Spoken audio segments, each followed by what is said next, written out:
네, 오늘은 창세기 26장입니다. 창세기 26장 말씀 같이 한번 여러분들과 교독하시겠습니다. 제가 6절, 26장, 지난주에는 26장 초반절, 그렇죠? 1절에서 4절까지 제가 본 것 같은데, 오늘은 6절부터 28절까지 해서 오늘 26장을 마감을 합니다.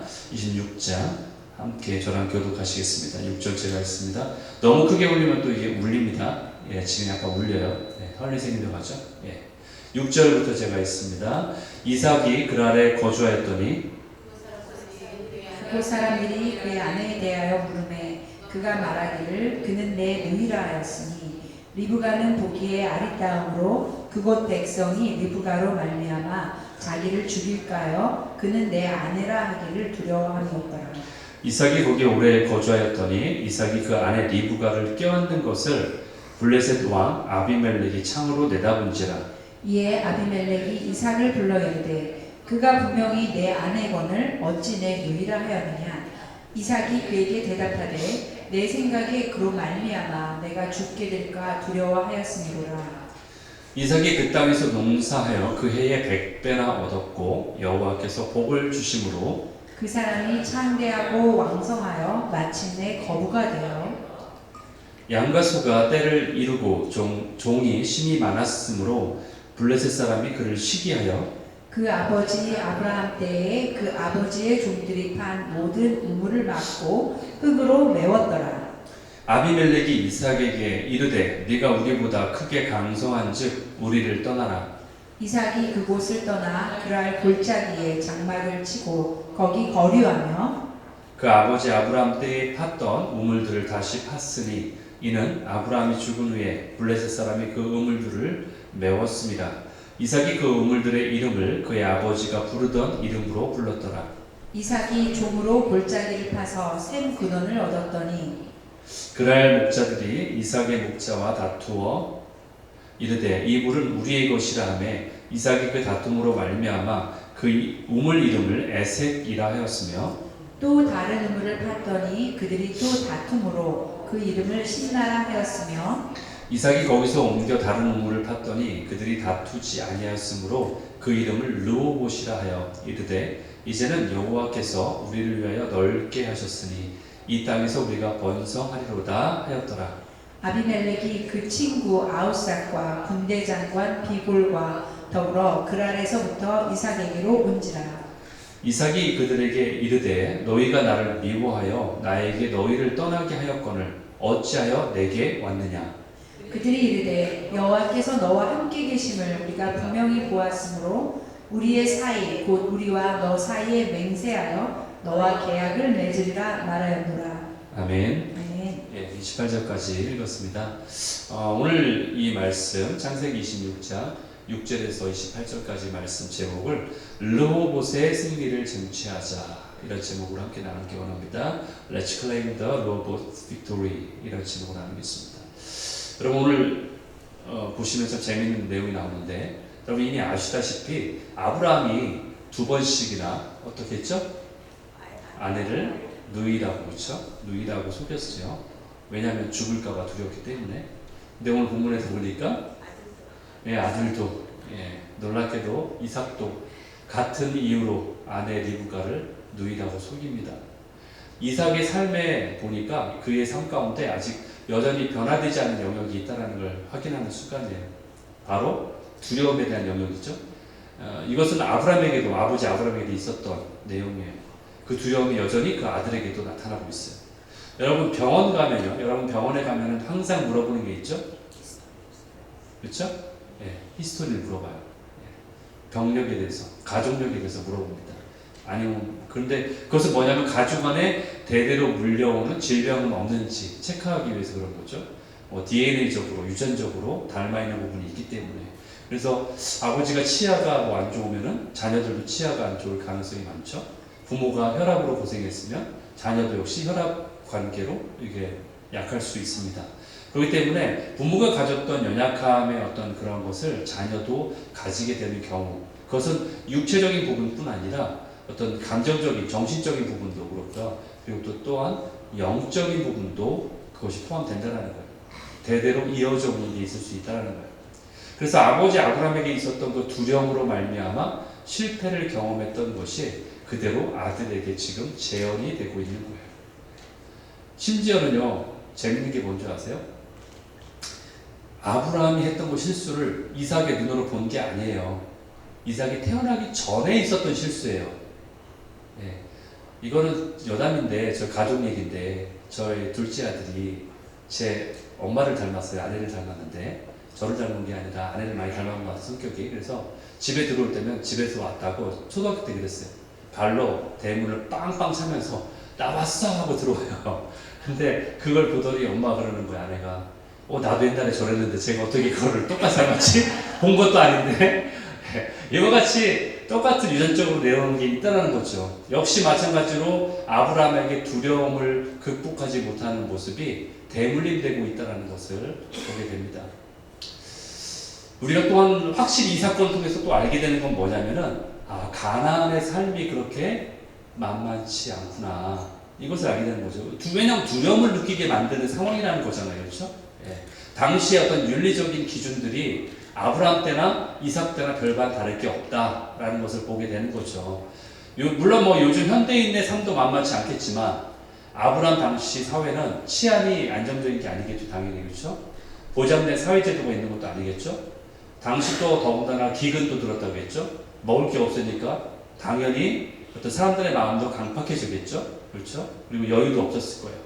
그리고 지금 뭐 누이라고 속였던 이유에서 알 수 있듯이 아름다운 여자를 봤을 때에 남편을 죽이고 강제로 끌고 가도 그렇게 이상할 것이 없는 그러한 사회 문화 가운데 살고 있다는 거예요.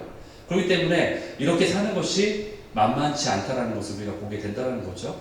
그런데 하나님은 이러한 가나안을 떠나지 말라라고 지금 말하고 있는 거예요. 흉년으로 인해서 이제 삶이 더욱 척박해진 그러한 이삭에게 먹을 양식도 별로 없습니다. 또는 어떤 삶을 헤쳐나갈 뾰족한 어떤 방법도 보이지가 않아요. 그리고 어떤 이런 위협, 자기에게 두려움을 일으키는 이런 위협 자체도 없어진 게 아니에요. 여전히 존재하고 있는 그런 상황 가운데 살고 있어요. 그런데도 불구하고 이삭은 어떻게 했다? 순종했다. 거기에 머물렀다라고 나와 있는 거죠. 예, 순종했어요. 가나안은 하나님이 약속하신 땅이 맞습니다. 그렇죠? 하나님이 약속하셨잖아요. 그런데 아직도 온전하게 이삭에게 완전하게 주어진 땅은 아니었다는 거죠. Already, but not yet. 예. 우리는 구원을 받았지만 그러나 완전한 구원이 아직 주님의 재림 때까지는 아직 이룬 게 아니잖아요. 그렇죠? 여전히 이 땅 가운데 살아가야 한다는 거예요. 아니 오히려 그 땅에는 이들을 적시하고 생명의 위협이 될 만한 그러한 자들이 살고 있기 때문에 그 땅에 살아가는 자체가 큰 고통이 될 수 있다는 거예요. 우리가 살아가는 이 땅도 마찬가지죠. 우리는 분명 하나님이 있으라는 곳에 머물고 있죠. 여러분들도 물론 이 땅의 삶이 인생이라는 삶 자체가 쉬운 건 아니지만 더군다나 여러분은 고생을 선택해서 오신 분들 아니에요? 떠밀려서 이민 오신 분 계신가요?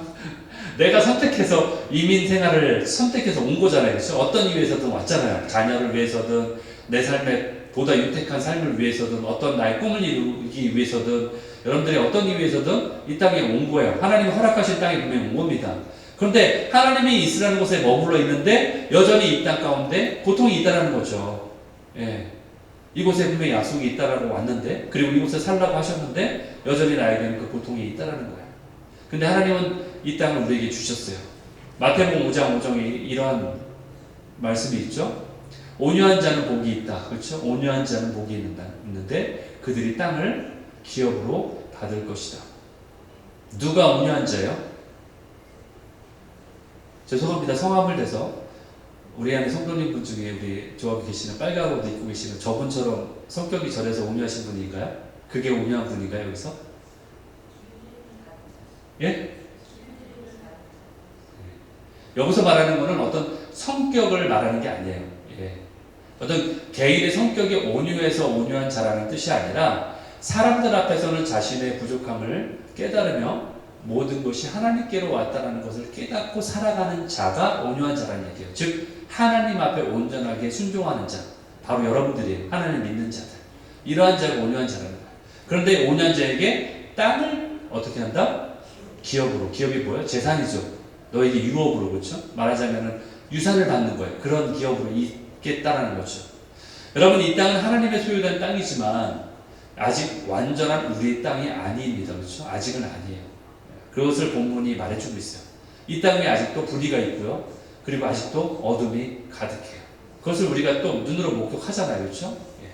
그런데 이러한 상황은요, 이 땅을 바라볼 뿐 아니라 우리 자신을 바라봐도 똑같아요. 우리 자신의, 우리 안에 우리의 모습을 바라봐도 똑같아요. 여러분들 잘 아는 말씀이 있죠? 고린도전서 3장 16절 말씀. 너희가 하나님의 성전인 것과 하나님의 성령이 우리 안에, 너희 안에 거하는 것을 알지 못하느냐. 이 얘기는 뭐예요? 우리가 하나님의 성전이고 우리가 하나님의 소유라는 얘기잖아요.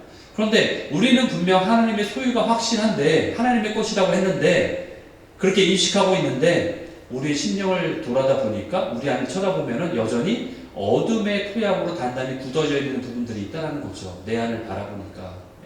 아직도 충분하게 우리 안에, 우리 땅이 하나님의 땅으로 회복되지 않았다는 것을 보여주고 있는 거예요. 마치 이 땅하고 똑같아요. 우리 안의 모습도 똑같다는 거예요. 내 인생 가운데, 나의 생각과 감정 가운데 아직도 하나님의 나라가 충분하게 확장되고 회복되지 않았다는 것을 내 자신을 봐도 확인하게 된다는 거예요. 그동안 우리는 씨 뿌리는 자의 비유를 제가 여러 번 여러분과 나눴어요. 설교 시간도 나누고 성경 공부 시간도 나누고 나눴어요. 많은 그리스도인들 가운데 하나님의 나라는 조언받쳐야 되고 옥토해야 되잖아요. 그런데 그러한 것이 너무 적다라는 것이 실제 사실이라는 거죠. 내 안에 하나님의 나라로 회복된 땅보다도 내가 회복해야만 하는 땅이 너무 많다라는 것이 어쩌면 나를 좌절하게 만들고 어떨 땐 나를 슬프게 하는 그러한 팩트, 현실이라는 거예요. 여러분, 모세와 함께 출애굽한 백성들, 모세와 출애굽했잖아요. 이제 지금은 아직 나오지 않지만 나중에 우리가 창세기 강의를 통해서 출애굽 강의까지 가면 출애굽한 백성의 이야기 나오는데, 이스라엘 백성들이 우여곡절 끝에 가나안 땅에 들어가죠. 그렇죠? 가나안 땅에 들어갑니다. 그런데 가나안 땅에 발을 디디게 되지만 하나님 말씀대로, 하나님 명령대로, 하나님 뭐라고 명령하셨냐면은 그 땅에 거하는 모든 원주민을 몰아내라, 전멸하라, 그렇게 말씀하셨어요. 그런데 그렇게 하지 않았어요. 이스라엘 백성들이 그렇게 순종하지 않습니다. 우리도 마찬가지로 하나님의 말씀을 따라 하나님의 백성이 되었는데, 그래서 하나님의 말씀에 우리에게 주시는 그 성령님을 따라 순종하는 모습이 내 안에 있어야 되는데, 여전히 우리의 마음과 생각 안에 거하고 있는 옛 본성인 어둠의 원주민들을 아직 쫓아내지 않았다는 거예요. 전부 다. 이해되시죠? 내 안에 살고 있는 원주민을 쫓아내라고 했는데, 이게 혹시 하나님의 나라가 되고 하나님의 땅이 되어야 되는데 그 안에 살고 있는 내 습성인 어둠의 원주민을 아직도 나는 다 쫓아내지 않았다는 거예요. 그래서 이스라엘 백성처럼 원주민을 완전히 몰아내지 않고 함께 공존하여 살아가다 보니까 자꾸 옛 습성들, 죄악된 모습들이 나타나게 된다는 거예요. 이것이 바로 우리의 영적인 실존이라는 거죠. 내 안에도 이렇게 기경되어야 되는, 즉 기경하지 못한 땅들이 너무나 많다라는 거예요. 정복해야 될 땅들이 너무나 많다라는 거예요. 그런데 또 어쩌면요, 정복하려는 시도조차 생각하지 않는 사람도 있다라는 거예요. 그것이 문제라는 거예요. 내 안에 정복할 땅이 너무나 많은데 그것을 인식조차 하지 않고 거부하고 부인하고 나는 그런 게 없어. 난 하나님의 사람이니까 난 오케이, it's okay라고 살아가는 자들이 너무나 많다라는 거예요. 거듭난 영혼이긴 하지만, 거듭나서 하나님의 자녀로 새롭게 태어나고 본어게인 새롭게 태어나긴 했지만 우리 안에 있는 그 안마당을 모두 다 어둠에 내어준 채 그리스도인이라는 이름만 걸고 살아가는 사람이 너무나 많다라는 거예요. 그것이 우리의 실제적인 모습이라는 거죠. 그래서 우리는 그리스도 안에 있는, 우리가 하나님의 소유가 되었지만 우리의 생각이라는 토양, 우리의 마음과 감정이라는 토양, 그리고 우리의 가문을 통해서 흘러오는 이 토양 가운데 어둠의 세력이 자리 잡고 살고 있기에 여전히 그들의 영향권 아래 우리가 살아갈 수밖에 없다는 것이, 이것이 실제적인 모습이라는 거예요. 여러분, 내 안에 하나님의 나라가 회복되지 않기 때문에, 그래서 그 하나님의 나라의 그 풍요함이 무엇인지를 모르기 때문에, 그것을 경험해 본 적이 없기 때문에 그래서 하나님의 나라를 소망하지 않고 살아갈 수밖에 없다는 거예요. 그래서 좀이라도 경험하면은 그것을 추구할 텐데 그러지 못하기 때문에 하나님의 나라를 추구하지 못한다는 거예요. 그게 우리의 악순환의 모습이에요. 그래서 세상 기준으로, 세상이 말하는 세상 인본주의적 정의의 기준으로 그게 마치 하나님이 우리에게 말씀하신 기준이라고 착각하면서 그것에 세상이 선하다고 생각하는 그 기준에 따라 맞춰 살아가면은 하나님이 원하시는 삶이겠거니 하고서 착각하며 살아간다는 거예요. 옛날에 우리가 많이 배웠죠. 어렸을 때도. 마음 착해도 못 가요? 하나님 나라. 예, 그건 분명히 알고 있음에도 불구하고 여전히 세상의 기준에 마음 착해도 하나님 나라를 갈 수 있을 것처럼 생각한다는 거예요. 그러면서 왜 저렇게 마음 착한 사람들을 왜 지옥에 보내냐고 하나님 앞에 탓하고 분노하고 있다는 거죠. 그게 인본주의적 정의의 모습이에요.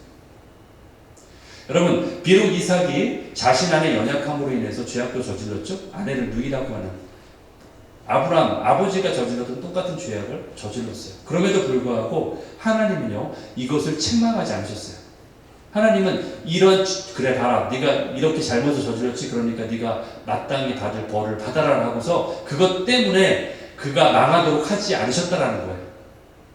오히려 이삭을 보호하시고 오히려 이삭을 형통케 하셨어요. 왜 그런 줄 아세요? 이유가 왜 그래요? 그가 죄악을 저질렀음에도 불구하고 왜 그랬을까요? 그것은 우리가 다윗을 보면 알 수 있어요. 다윗도 온갖 죄를 저질렀음에도 불구하고 왜 다윗을 형통하게 하셨을까요? 왜 다윗을 보고 내 마음에 합한 자라고 하셨을까요? 왜냐하면 순종이기 때문에. 순종의 마음이 있기 때문에. 하나님을 대적한 것이 아니라 하나님 앞에 순종함으로 그 땅에 머물렀기 때문에 그 자체가 하나님 안에 거하는 것이기 때문에 그래서 하나님이 형통함을 하셨다는 거예요. 여러분, 비록 내 안에도 여러분 안에도 해결되지 않은 토양의 이슈가, 죄악의 이슈가 내 안에 있다 할지라도 하나님은 우리의 인생이 그것 때문에 무너지도록 하지 않으신다는 거예요. 여러분의 그 조그만 죄악 때문에, 여러분이 저지른 그 죄악 때문에 여러분을 탓하거나 여러분을 멸망시키지 않는다는 거예요. 왜냐하면 여러분이 하나님 안에 거하기로 작정했기 때문에, 그리고 그렇게 순종하고 살아가고 있기 때문에. 왜냐하면 여러분은 하나님을 대적하는 것이 아니기 때문에 그래요. 그것이 바로 양과 염소가 나눠지는 기준이에요. 양도 겉에 죄가 묻을 수 있어요. 진흙이 묻을 수 있습니다. 양은 고고하게 죄악 하나도 묻히지 않고 살아갈 수 없습니다. 이 땅에 발을 디디고 있으면 먼지가 묻게 되어 있어요. 하지만 그의 의도가 어디를 향하느냐, 그의 시선이 어디를 향하느냐, 그것이 중요하다는 거예요. 염소는 죄악을 향하지만 양은 하나님을, 목자를 향하기 때문에 그것을 주님이 아신다는 거예요. 그럼에도 불구하고 내가 하나님 나라에 거하기로 작정한 자에게 주시는 약속과 복이 있을 수밖에 없다는 거예요. 그렇다면 반대로 내 삶에 하나님이 드러나지 않는다면 그 자체로 복이 아니라는 거예요. 무슨 얘기냐면 세상에서 아무리 성공을 거두고 그런다 할지라도 내 안에 하나님이 발견되지 않는다면 그것은 하나님 없는 성공은 복이라 할 수 없다는 거예요. 주님이 원하시는 것은 우리가 완전히 주께 돌아서는 거야. 주께 돌아가는 거야. 주님 안에 거하는 삶을 사는 거야. 어떤 사람들은 많은 경우에, 특히 크리스찬들도 그런 생각할 때가 있어요. 내가 잘못 저지른 이 실수만 고치면 되겠지. 내가 잘못한 이것만 고치면 되겠지라고 착각을 해요. 그러나 그것은요, 외부로 드러난 어떤 결과의 모습만, 어떤 외부로 드러난 어떤 것에 불과합니다. 그걸 고친다고 해서 내 인생이 바뀌는 게 아니에요. 중요한 것은 그 겉으로 드러난 이슈를 고치는 것이 아니라 내 안에 있는 어떤 삶의 방식이 고쳐지지 않는다면 그것은 영원히 변하지 않는다는 거예요. 단순히 그것만, 습관 하나만 고칠 수는 있을지 몰라도 내 삶의 방식이 바뀌어지지 않는다면 그것은 하나님의 나라에 살아가는 삶의 방식이 아니라는 거예요. 그래서 내 안에 변화가 일어날 수 없다는 거예요. 그렇기 때문에 내 인생을 살아가면서 또 다른 상황 가운데 똑같은 실수를 범하게 되는 거예요. 아브라함이 그랬고, 물론 이삭은 지금 한 번만 실수를 했지만 내 안에 어떤 토양의 문제가 해결이 되지 않고 본질적인 것이 해결되지 않는다면은 겉으로 드러난 것만 수습을 하거나 고치려고 한다면 그것은 상황만 바뀔 뿐이지 또 다른 상황 가운데 나의 연약한 그 쓴뿌리들이 나타나서 그 상황을 똑같이 겪게 된다는 거예요. 그것이 바로 토양의 문제라는 거예요. 여러분, 내 안의 토양도 문제지만 내 안뿐 아니라 이 세상의 토양도 또 문제가 될 수 있죠.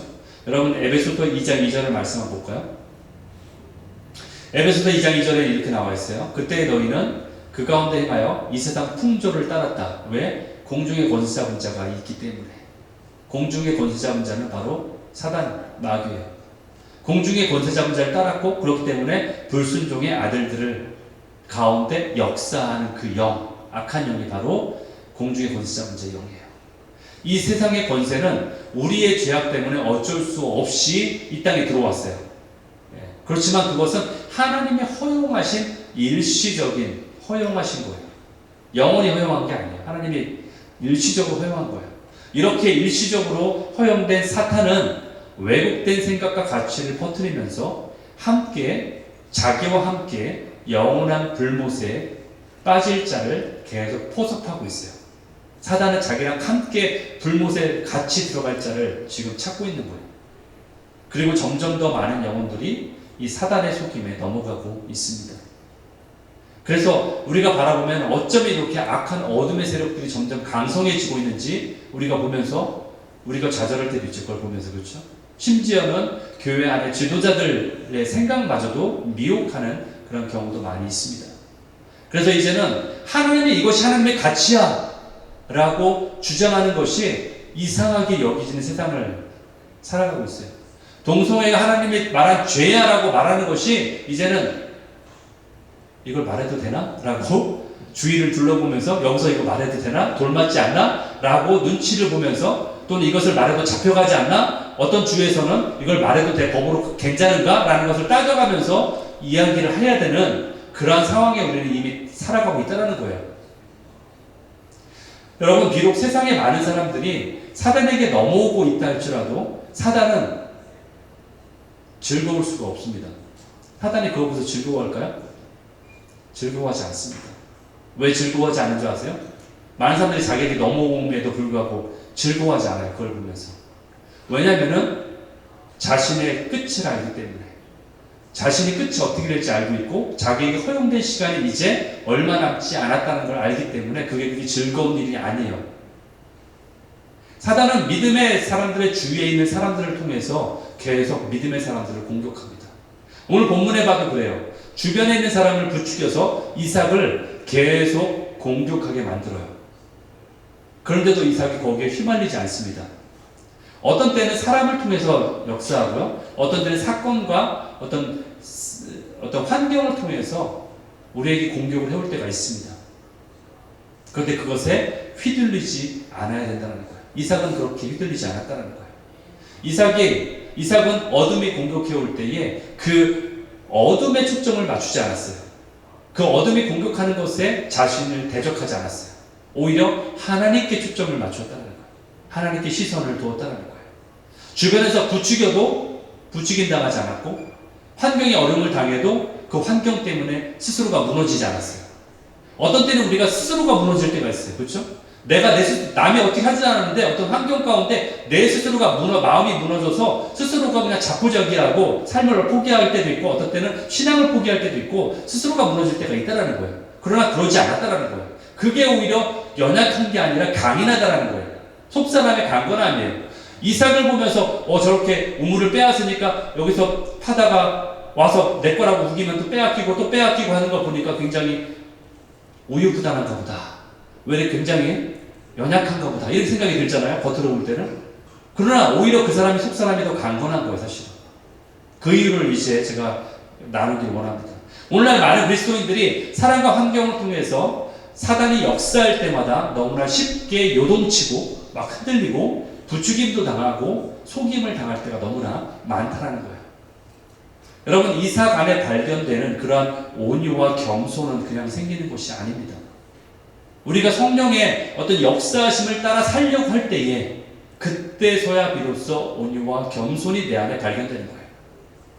힘들고 어려운 상황과 사건이 닥칠 때 그 현상에 우리의 시선을 맞추는 것이 아니라 우리의 시선을 오직 하나님께로, 그러한 온유와 겸손을 우리에게 주시는 그 하나님께로 맞출 때에 그때 온유와 겸손이 나에게 오는 거예요. 하나님이 주시는, 부어주시는 온유와 부어주시는 겸손이에요. 그게. 여러분, 우리가 아무리 인내합시다, 힘들 때는 인내해야 됩니다, 참읍시다, 우리가 겸손합시다 이렇게 외치고 간절히 결심한다고 해서, 그리고 또 이렇게 우리 자녀들에게 여러분들이 가르쳤다고 해서 그렇게 되어지던가요? 말로 했다고 해서? 안 되잖아요. 그렇죠? 그렇게 말로 한다고 우리가 결심했다고 되는 것도 아니고 가르친다고 되는 것도 아니에요. 중요한 것은 우리가 하나님께 우리 시선을 두고, 그리고 우리가 그 안에서 하나님이 주시는, 그 안에 거할 때에 주시는 겸손과 온유를 경험할 때 그것이 진정한 온유와 겸손이라는 거예요. 그리고 그러한 연습을 하는 것이 우리에게 필요하다는 거예요. 온유와 겸손을 연습하는 것, 이것이 바로 뭐냐? 경건의 연습이에요. 이게 바로 하나님 앞에 나의 시선을 두기로 연습하는 것, 그게 바로 경건의 연습이에요. 여러분, 내가 어려울 때만, 나에게 힘든 사건이나 어떤 상황이 올 때만, 그러면 그때 내가 주님을 찾아야지, 이렇게 생각하시는 분이 계실지 몰라요. 그러나 막상 정말 그런 상황이 닥치거나 그런 사건이 올 때, 고통의 순간이 올 때 여러분 정말 주님을 찾기가 쉽습니까? 정말 쉽던가요? 나는 정말 주님이 힘든 일만 올 때만 주님을 찾을 거야 라고 결심했다면 정말 그게 쉽던가요? 여러분, 어떤 식으로든 하나님 앞에 그 당시에 갈 수 있을지 몰라요. 어려운 순간에. 그렇지만 주님과 평상시에 쌓았던 관계의 깊이와 내용이 없기 때문에 제대로 주님과 연결되지 못합니다. 그때 주님 앞에 갔을지라도 우왕좌왕할 수밖에 없는 거예요. 그렇기 때문에 성령을 쫓아 살아가는 길만이, 성령을 따라가고 순종하는 길만이 우리에게 해결책인 거예요. 그렇게 성령을 따라 순종하며 살아갈 때에 내 안에 하나님의 나라가 점점 더 확장되어 가는 거예요. 그게 실제적인 토양을 기경하는 우리의 실제적인 하나님 나라의 확장의 모습이에요. 여러분, 오늘 창세기 26장을 보면요, 두드러진 이야기가 나옵니다. 그게 뭐냐면 우물을 파는 이삭이 겪는 일들이에요.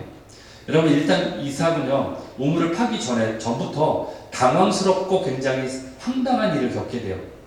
이해되지 않는 상황을 겪게 됩니다. 분명히 하나님이 그 땅에 머물라고 하셨죠, 그렇죠?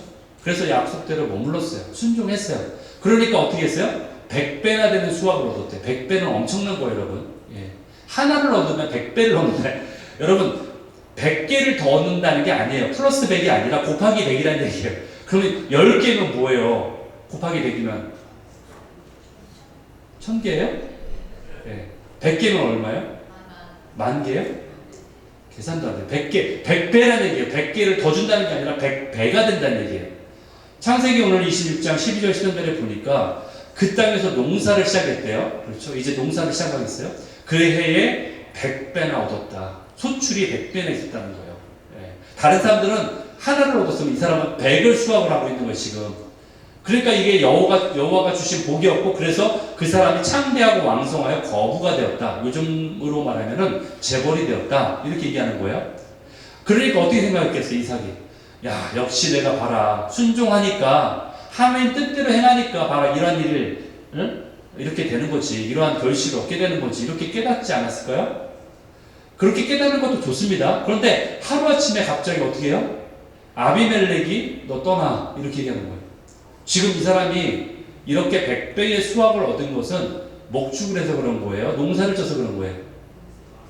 네? 좀 전에 뭐라고 했어요? 농사라고 아까 분명히 나왔죠. 농사는 그 밭을 떠가지고 이렇게 갖고 다니면서 할 수 있는 게 농사인가요? 아니죠. 그곳에 정착해야지. 근데 그곳을 떠나라는 얘기잖아요. 그 얘기는 뭐예요? 내가 100배를 수확할 수 있는 그 터전을 떠나라는 얘기예요. 놓고 네가 가지고 있는 모든 거 놓고서 가라는 얘기예요. 이게 쉬운 얘기인가요? 절대로 쉽지 않죠. 마치 하나님이 줬다가 뺏는 게 더 심하잖아요. 그렇죠? 마치 주신 복을 뺏어가는 것처럼 생각했을 것 같아요. 그렇죠? 그런데 이런 상황 가운데서도 이삭은 하나님께 분노하지 않았어요. 그렇죠? 하나님 왜 줬다 뺏어갑니까? 이 상황이 뭐예요? 왜 이렇게 차라리 주지를 말든가. 줘가지고 내가 막 그걸 누리겠는데, 여러분들 차도 좋은 거 타다가 이렇게 다운그레이드 안 되잖아요. 그렇죠? 좋은 거 누리다가 안 좋은 차 타면 쫓고 막 그러면 힘들잖아요. 그러고 마찬가지로 내가 큰 걸 누리다가 안 좋은 갑자기 막 돈 하나 없는 한 푼 없는 그러한 거지꼴로 되면 얼마나 힘들겠어요. 이삭이 마치 그와 같다라는 거죠. 왜 이런 험한 꼴을 당하게 하십니까? 라고 하나님께 호소할 수 있는 법한데 이삭은 그러지 않았다라는 거죠. 지금 그 상황을 이미 겪은 후에 우물 사건을 겪는 거예요. 지금 그리고 나서 쫓겨나는데 그나마 쫓겨나서 그곳에 가서 그나마 우물 하나 팠는데 그거 와서 내 거라고 지금 얘기하는 상황을 겪고 있는 거예요. 지금 이삭이 얼마나 지금 뭐라고 해 그거를 첩첩산중 엎친 데 겹친 격? 네, 우리말 잘하네. 그런 상황을 지금 겪고 있는 거예요, 이삭이. 여러분, 어려운 상황이 하나님으로부터 온 것은 아니지만, 때로는 이러한 고통의 순간을 주님이 허락하셔서 우리 믿는 자들을 테스트할 때가 분명히 있다라는 거죠. 그렇죠? 아브라함도 100세나까지 기다렸다가 얻은 아들을 바치라고 하는 테스트를 주셨듯이, 이제 이 아들도 그의 아들 본인의 신앙이 있어야 되는 거 아니에요, 그렇죠? 본인의 믿음의 어떤 고백이 있어야 되고 본인의 신앙의 어떤 기로점이 있어야 된다는 거예요. 그것을 지금 겪고 있는 거예요, 말하자면. 그래서 이 아들 이삭에게도 뭔가 이 시련을 통해 교훈을 주시고자 하는 하나님의 의도가 있다는 거죠. 하나님이 우리에게 물질적인 복을 허락하시거나 또는 사회적으로 성공하게 하시면 와, 드디어 하나님이 나에게 이렇게 복을 주시는구나. 내 삶을 기뻐하시는구나. 이렇게 감사하다라고 생각할 수 있지 않습니까? 그렇죠? 근데 오히려 그게 더 쉬울 수도 있어요. 물론 그것도 어렵지만, 그러나 그럴 때에 더 겸손해지면 좋겠지만, 이게 시간이 길어지게 되고 그러한 복들이 계속 많아지고 있다 보면은 이것이 나에게 당연한 것으로 여기게 된다는 거죠. 그렇죠? 이것은 당연한 거야. 그래, 나는 당연히 이것이 나에게 당연한 거야 라고 여기게 된다는 거예요. 그래서 신앙이 게을러질 수 있다는 거죠. 이런 말이 있어요. 실패를 이기는 사람은 많아도 성공을 이기는 사람은 드물다. 무슨 말인지 이해가 안 되세요? 실패를 이기는 사람은 많아도, 즉 실패의 어려운 가운데 힘을 내서 막 저거 해야지라고 열심을 내는 사람은 있어도 성공을 이기는 사람은 드물다. 성공 가운데 하나님 앞에 자족하고 감사함으로 나가는 사람은 별로 드물다. 그 뜻이죠. 실패를 이기는 사람은 많아도 성공을 이기는 사람은 드물다. 이게 그 뜻이잖아요. 우리가 성공할수록 더 기도의 자리로, 더 평안할수록, 아무 일이 없을수록 더 기도의 자리에 나가야 되는데 그러지 못할 때가 많다는 얘기죠. 그렇죠? 여러분, 축복의 때 사단의 시험이 있기 마련입니다. 그래서 하나님은 때때로 이것을 성도의 삶에 허용하시기도 하세요. 100배의 결실을 얻었지만 결국 다 포기하고 가야 되는 기로에 놓이게 돼요. 그래서 모든 걸 포기합니다. 그리고 나서 이제 우물을 파요. 26장 19절. 이삭의 종들이 골짜기를 파서 샘의 근원을 얻었다. 드디어 그곳에서 샘의 근원을 찾았다고 해요. 그런데 이곳에서 문제가 발생해요. 뭐냐? 그랄 사람들이 옵니다. 그랄 사람들이 와가지고 이 우물이 자기 거였어. 원래 내 거야 라고 우기는 거예요. 이미 다 팠더니. 파기 전에 와서 자기가 파든가. 다 파가지고 막 힘을 다 빼가지고 거기서 막 완성을 시켜놨더니 다 된 밥을 가지고 와서 이게 내 거야 라고 얘기하는 거예요. 말하자면 20절에 나오죠. 이 물이 우리의 것이라 하며 이삭이 그 다툼으로 말미암아 그 우물 이름을 에색이라 불렀다. 에색이라는 뜻은요, 다툼이라는 뜻이래요. 다툼. 에색이라는 뜻은 다툼. 이미 자신의 소유와 터전과 기반을 다 포기하고 이곳까지 와가지고 우물까지 열심히 팠건만 또 다른 어려운 상황이 지금 닥쳐온 거예요. 이삭은 이때도 이 억지를 부린 사람들과 싸우지 않았어요. 그리고 포기합니다. 그리고 다른 곳에 가서 또 우물을 파요. 21절. 또 우물을 팠더니 그곳에서도 또 그들이 와가지고 다퉜어요. 그러니까 그곳 이름을 신나라고 하였다. 신나라는 뜻은 대적함이라는 뜻이에요. 대적함. 이삭이 이제 깨닫게 되는 거예요. 이제 가만 보니까 이들이 나를 대적하기 위해서 이렇게 계속 싸우려고 하는 거구나. 처음에는 그냥 싸우기만 하는 줄 알았더니 이게 그냥 싸움이 아니라 나를 내가 무슨 짓을 해도 무엇을 해도 반대하려고 덤벼드는 자들이구나라고 깨닫게 되는 거예요. 그래서 이들이 대적하는 거구나. 그래서 이름을 그렇게 지은 거예요. 22절에 보니까 또 다른 곳에 가서 또 팠어요. 그러니까. 그랬더니 이제는 그들이 더 이상 다투러 오지 않아요. 그래서 그곳 이름을 르호봇이다 라고 이름을 짓습니다. 그러면서 이제는 여호와께서 우리를 위하여 넓게 하셨으니 이 땅에서 우리가 번성할 것이다. 여러분, 중동 팔레스타인 지역은요, 말 그대로 사막 기후잖아요. 그렇죠? 사막이잖아요. 거기 사막인데 우물은 곧 생명이에요. 우물은 다른 그 어떤 것도 아니에요. 생명을 의미해요. 따라서 우물을 빼앗겠다고 덤벼드는 놈들이라겠는데 덤벼드는 사람들은 싸우지 않은 선전포고와 똑같아요. 이거는 전쟁 선포하고 똑같은 거예요. 그리고 그들이 먼저 싸움을 걸어온 거잖아요. 그렇기 때문에 내가 거기에 맞서 싸워도 정당한 이유가 충분한 거죠. 그렇죠? 정당해요. 그리고 내가 먼저 우물을 팠기 때문에. 만약에 정말로 그때에 이삭이 자신의 감정을 추스리지 못하고 참지 못하고 폭발해서 함께 맞서 싸웠다면 어떻게 되었을까요? 이건 그냥 가정이에요. 어떻게 되었을까요? 우물을 지키고 절대 다른 우물도 파지 않을 힘을 비추갈 수 있었다. 이렇게 생각하시나요? 아마 이삭은 그 우물을 빼앗겼을 것이고요. 어쩌면 다른 우물뿐 아니라 다른 모든 재산들까지도 다 빼앗겼을 것이고요. 심지어는 그의 목숨까지도 잃었을지 모릅니다. 왜 이렇게 생각하냐면요. 그들이 의도한 것이 바로 싸우려고 덤벼들었기 때문에 그런 거예요.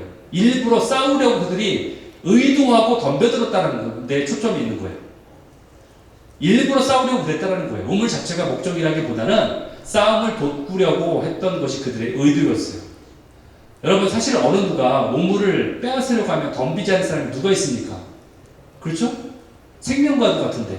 물론 이삭은 그랬지만, 그렇죠? 이삭은 그랬지만. 그러니까 감정을 건드려 화를 내게 하고 맞싸우게 하면 그때 옳거니 잘됐다. 네가 나하고 이제 맞짱 뜨자고 같이 하면서 박살을 내버리려고 시비를 건 거라는 거예요. 그들이. 왜냐면은 갑부가 됐기 때문에 그것을 알고 있잖아요. 그래서 그것을 시기하고 좀 덤벼든 거예요. 우물까지 쫓아와가지고 우물을 뺏으려고 시도한 거예요. 사단의 전략이 이와 같은 것입니다. 우리를 격동시켜요. 우리를 분노케 해요. 우리의 이성을 잃게 만들어요. 그렇게 싸우게 만들어 우리를 무너뜨리는 것이 사단의 전략이에요. 여러분, 싸움을 붙인 사단은 아무 피해 없습니다. 사단은 손해볼 거 없어요. 우리가 싸우든 말든 피해볼 거 하나도 없어요. 단지 싸우는 자들만 피해를 입는 싸움이에요. 우리가 윈윈 한다는 표현이 있죠? 이건 lose-lose예요. 다 지는 싸움이에요. 우리가 목숨을 걸 만한 일이 얼마나 있을까요, 여러분? 여러분들이 살면서 목숨을 걸 만한 일이 얼마나 있나요? 평상시에? 별로 없죠? 사실 목숨 걸 만한 일은 아닌데 사단은 우리로 하여금 그 일에 격동하게 만들어요. 우리 감정을. 목숨 걸 일이 아닌데 그 일에 휘말리게 해요. 그 일에 흥분해서 싸우게 만든다는 거예요. 여러분, 우리가 진리를 위한 싸움이라면 반드시 승리를 거둬야 되겠지만, 오히려 진리를 위한 싸움이라면 승리를 거둬야 되겠지만, 주도권의 싸움이라면, 그것이 내가 주도권을 잡느냐 잡지 않느냐의 그런 싸움이라면 양보하는 것이 승리라는 거예요. 근데 우리는 거꾸로 하고 있죠.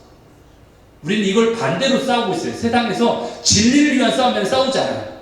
세상에서 대세가 더 절로 가는 것 같아. 그래, 좀 잠잠히 있자. 동서애가 죄가 아니라고 얘기하는데 여기서 괜히 나섰다가 몰매 맞을 것 같아. 진리를 위한 싸움에 싸우지 않아요. 그리고서 주도권을 위한 싸움에만 싸워요. 우리가 의외로 그 반대로 우리가 싸우고 있다는 거예요. 목숨 걸 일에 싸우지 않고 목숨 걸지 않아도 될 일에 우리는 싸우고 있다는 거예요. 이것이 사단이 우리를 격동케 하는 사단의 계략이라는 거죠. 그런데 이삭은 그러지 않았다는 거예요. 오히려 목숨처럼 여기는 그 우물을 빼앗겼음에도 불구하고 그것을 그냥 내주었다는 거예요. 그 안에 강건함이 없다면 오히려 격동할 수밖에 없는 상황이었어요. 그러나 이삭은 그러지 않았어요. 여러분, 그렇다면은 우리가 생각할 때 연약해 보이고 심지어는 자기의 아내를 누이라고 속였던 저 죄 많은 연약한 이삭이 어떻게 끝까지 이런 싸움에 휘둘리지 않고 휘말리지 않고 인내함으로 승리를 거둘 수 있었습니까? 그것은 그가 하나님 안에 거했기 때문에 가능한 거예요. 그의 마음 가운데 하나님 안에 거하기로 순종하는 마음이 있었기 때문에 가능한 거예요. 그가 하나님이 말씀하신 그 땅에 머물기로 순종한 그날부터 시작해서 계속적으로 하나님 말씀에 순종하기로 결심한 그때부터 그것이 가능했다는 거예요. 시비를 거는데 참을 수 있는 사람은 어디도 없습니다. 심지어 이삭이 아무리 성격이 좋아 보여도요, 육신의 모습으로는 참을 수 없습니다. 여기 있는 사람 중에 누가 시비 걸어도 참아야 되는 일하고도 참 견딜 수 있는 분들이 얼마나 많을까요? 아무리 성격 좋고 인상 좋아도, 저도 그렇게 보여도 저도 성깔이 있습니다. 제 아내가 잘 알아요. 물어보세요. 부부싸움 할 때는 성깔이 있어요. 여러분, 여기 아무리 좋아 보여도 한 번 화나면 성깔을 부리죠. 다들 그렇죠? 성격 없는 사람이 어디 있습니까? 이 세상에. 중요한 것은 하나님 안에 거하기 때문에 그걸 참는 거예요. 하나님이 우리로 참게 하시는 거예요. 내가 의지적으로 참는 것이 아니라. 여러분, 이삭이 우물에 이름을 정한 것만 봐도 이삭의 마음이 어떻게 변했는지 알 수 있어요. 첫 번째 우물에 와서 시비 거니까 이게 다툼이구나, 이제 다투려는 거구나, 애색이라고 이러면서요. 그 다음에 와서 또 행패를 부리니까 이것은 대적이구나, 그냥 단순한 다툼이 아니구나, 이것은 대적이구나, 영적 싸움이구나 라고 생각하는 거예요. 그래서 신나라고 이름을 짓는 거예요. 이것을 우리말 요즘 말로 하면은 이놈들 정말 나쁜 놈들이네, 와서 싸우자는 거네, 이 녀석들 보니까 사사건건 내게 대적하려고 오는 놈들이구나, 조심해야 되겠다 스스로 판단하는 거죠. 이것을요 저들에게 직접 말한 게 아니에요. 이 나쁜 놈들아 싸우러 왔냐, 그들에게 이렇게 말한 게 아니라는 거예요. 누구한테 말했겠어요? 이거를 하나님께 말했겠죠.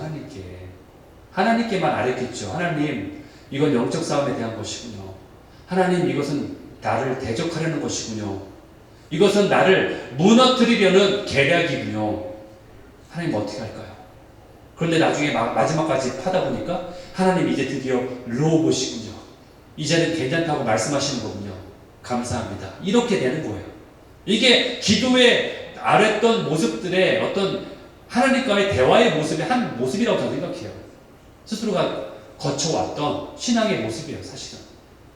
이렇게 갈등과 시련을 거치면서 결국 하나님께 응답을 받은 그 과정들을 이삭의 모습을 통해서 우리가 발견하게 된다는 거예요. 르호봇의 뜻이 뭐라고 했어요? 우리를 넓게 하셨다. 넓음이라는 뜻이에요. 넓음. 르호봇의 뜻은 넓음이에요. 22절에 나와 있듯이 이삭의 지경을 넓게 하셨다, 그 얘기예요. 여호와께서 우리를 왜 넓게 하셨다. 여러분, 이것은 르호봇이라고 이름 지은 것은 이삭의 어떤 신앙 고백이에요. 신앙 고백, 믿음의 고백이에요. 여러분, 르호봇이 넓으면 얼마나 넓을까요? 그리 넓은 우물이 아니에요. 우물이잖아요, 우물. 여러분, 어떤 호수를 발견했다는 게 아니에요. 가서 호수를 발견해서 넓은 호수를 발견했다, 이 얘기가 아니라 자기가 파는 게 우물이잖아요. 내가 판 만큼 넓겠지. 이해되세요? 내가 판 만큼 넓은 거지, 내가 안 팠는데 갑자기 넓어져요? 아니죠. 우물은 내가 판 만큼만이 그 넓이에요. 그러면은 우물을 파는데 안 뺏겼다는 얘기는 이 우물도 뺏길 수 있다고 생각할 수 있잖아요. 그래서 넓게 파지 않을 수도 있잖아요. 생각해 보세요. 넓게 팠다가 괜히 막 나 힘들어가 넓게 팠는데 와가지고 빼앗기면 나만 손해니까. 그렇죠? 모르죠. 넓게 팠는지 좁게 팠는지 모르지만 어쨌든 넓은 우물은 아니었다라는 거예요. 이삭이 팠던 또 다른 우물 중에 하나일 뿐이에요. 그런데 지금 넓다라고 지금 표현하고 있잖아요. 그렇죠? 그리고 이름도 르호봇이라고 넓다라고 지금 말하고 있잖아요. 그 얘기는 뭐예요? 하나님이 나로 하여금 넓게 하실 것이다라는 믿음의 고백인 거예요. 나의 지경을 넓게 하실 것이다라는 믿음의 고백을 지금 하고 있는 거예요. 결국 비록 작은 우물 하나지만 이제는 회방 없이, 저들이 와서 회방 없이 내가 소유할 수 있게 되었기 때문에, 이전에도 하나님께서 나에게 100배나 되는 결실을 주셨던 그 하나님이시라면 이제 이 작은 우물을 통해서도 앞으로 넓어지게, 그리고 앞으로 번성하게 나의 지경을 넓히실 것이라는 그 믿음을 지금 고백하고 있는 거예요. 이것이 바로 르호봇이다. 그래서 이름을 짓고 있는 거예요. 여러분, 우리 삶에 얼마나 갈등이 많습니까? 가족 간에도 갈등이 있어요. 그렇죠? 그리고 교인들 사이에서, 여러분 사이에서도 갈등이 있을 수 있죠. 그리고 여러분들 옆집 이웃들 간에도 뭐 갈등이 있을 수 있어요. 그리고 또는 여러분들 일하는 직장 또는 상업체에서도 갈등을 겪을 수 있어요. 여러분의 밑에 일하는 사람이든 아니면 내 보스든 간에 여러분 만나는 사람과 갈등이 있을 수 있어요. 그때에 화가 난다고 내 혈기대로 대항하는 것이 아니라 조금은 억울하고 조금은 내가 좀 안 좋게 비춰지더라도 그러한 상황이 오더라도 바로 그때 우리가 해야 될 일은 기도의 자리로 나가는 거예요. 그런 상황이 올 때 똑같이 맞서서 혈기를 부리는 게 아니라 기도의 자리로 나가는 거예요. 이삭은요 갈등을 유발하며 싸움을 걸어오는 자에게 이런 대꾸도 하지 않았어요. 그저 열심히 자신의 우물만 팠어요. 쫓아와서 뺏으면 또 옆으로 가고 묵묵히 또 다른 샘을 팠어요. 여기서 묵묵히가 중요해요. 묵묵히가 중요해요. 아이씨 그래 준다니까 나온 참 에이 퇴내 더러워서 준다 이제 됐냐 시원하냐 이러면 주지 않았다라는 거예요. 그쵸? 우리는 그래 나는 주긴 줬잖아 그러니까 주님 내가 주긴 줬어요 그러면서 이런 얘기를 막 해요. 그렇죠? 이런 얘기도 하지 않았다라는 거예요. 또 쫓아와서 뺏으면 묵묵히 나의 힘을 또 팝니다. 상대방이 내게 말하지 않아요. 내가 할 일만 초점을 맞추는 거예요. 내가 해야 될 일, 내가 올바른 나의 일에만 나의 초점을 둔다는 거죠. 사람들한테 그렇게 얘기할 수 있죠. 아, 저 사람이 먼저 나에게 와가지고 어그레시브하게 공격해서 나도 그런 거예요. 그렇게 반응한 거예요. 나도 똑같이 저 사람이 먼저 그렇게 했기 때문에 이렇게 핑계대지 않았다는 거예요. 회방하지 마세요. 그 사람에게 조언하면서 회방하지 마세요. 남 잘 되는 꼴을 못 보는 시기하는 것이 아닙니다. 시기하지 마세요. 이런 조언도 상대방에게 하지 않았다는 거예요. 조용히 묵묵히 자신이 해야 할 일에만 열심을 내었다는 것이 포인트예요. 그리고 이삭은 그렇게 자신의 샘을 팠습니다.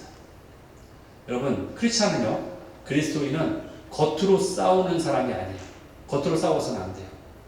상대가 언성을 높이고 막말을 하니까 나도 함께 덩달아 휘말려서 언성을 높이고 막말을 하게 되면은 그게 바로 휘둘리는 거예요. 여러분 휘둘린다는 게 왜 휘둘리지 사람들이? 이렇게 생각할 수 있죠 여러분들. 그렇죠?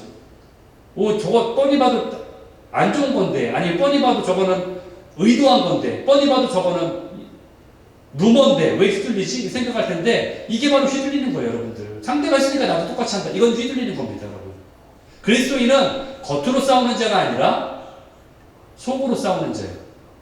기도로 싸우는 자고요. 영적으로 싸우는 자예요. 그게 크리스찬이에요. 겉으로 싸우는 건 세상 사람 똑같아요. 우리는 세상 사람이랑 별반 다를 게 없어요. 그러면 우리는 속으로 싸우는 사람들이에요. 그럴 때에 진정한 승리, 르호봇의 승리를 우리에게 주신다라고 주님은 오늘 이삭을 통해서 우리에게 보여주고 있는 한 샘플을 우리에게 보여주고 있는 거예요. 이 샘플을 우리에게 보여주고 있는 거예요. 로마서 12장 21절. 악에게 지지 말아라. 그런데 문제는 악에게 지지 말고 언성을 높여서 이겨라. 고성을 쳐서 이겨라. 제압해라. 네가 더 화를 내가지고 그를 팍싹 그냥 길을 죽여라. 이렇게 말하지 않아요. 악에게 네가 막 너의 어떤 육체적 힘을 가서 워크아웃 해가지고 힘을 더 길러가지고 팍싹 힘으로 눌러가지고 제압하라. 이렇게 얘기하는 게 아니라 뭐라고요? 악에게 지지 말자. 어떻게? 선으로 이겨라. 어떻게? 선으로 이겨라. 이게 크리스찬이라는 거죠. 선으로 이겨라. 어떻게 하는 게 선으로 이기는 것일까? 속으로 싸우는 거죠. 여러분 관계에 어려움이 생길 때에 우리가 드리는 기도의 과정 주님 앞에 그러죠. 주님 이것은 애색이군요. 정말 내가 다투게 되었습니다. 저 사람과 다투게 되었습니다. 주님 이걸 어찌 할까요? 라고 기도하는 거죠. 그렇죠? 다투다가 더 기도하다 보니까 주님 내가 여기 휘말리면 이거는 사단의 대적에 내가 휘말리는 거군요. 이건 대적이군요. 깨닫게 되는 거죠. 그러다 그것을 참고 견딜 때에 마지막에 주님이 우리로 하여금 결실을 맺게 할 때 그때서야 비로소 우리가 감사의 기도를 드리면서 주님 드디어 내가 르호봇까지 왔군요 라고 르호봇의 승리를 내가 주님 앞에 고백할 수 있게 된다는 거예요. 이삭처럼. 이 과정이 우리 크리스찬들이 반드시 통과해야 되는 과정이라고 말하고 있는 거예요. 이삭이 처음부터 르호봇으로 곧장 가는 게 아니라는 것을 우리는 알아야 돼요. 이삭이 처음부터 직통으로 르호봇까지 가게끔 하나님이 하지 않으셨다는 것을 우리는 알아야 된다니까요. 이삭이 뭐 병신 같아서, 죄송해요 이 말 써서, 어리석어서 세상으로 보기에 바보 같아서 그래서 우물을 주고 또 주고 이런 게 아니라고요 여러분. 이삭의 모습은 진정한 크리스천의 모습이에요. 우리가 그와 같은 모습으로 살아가야 된다라고 우리에게 샘플로 보여주시는 거예요.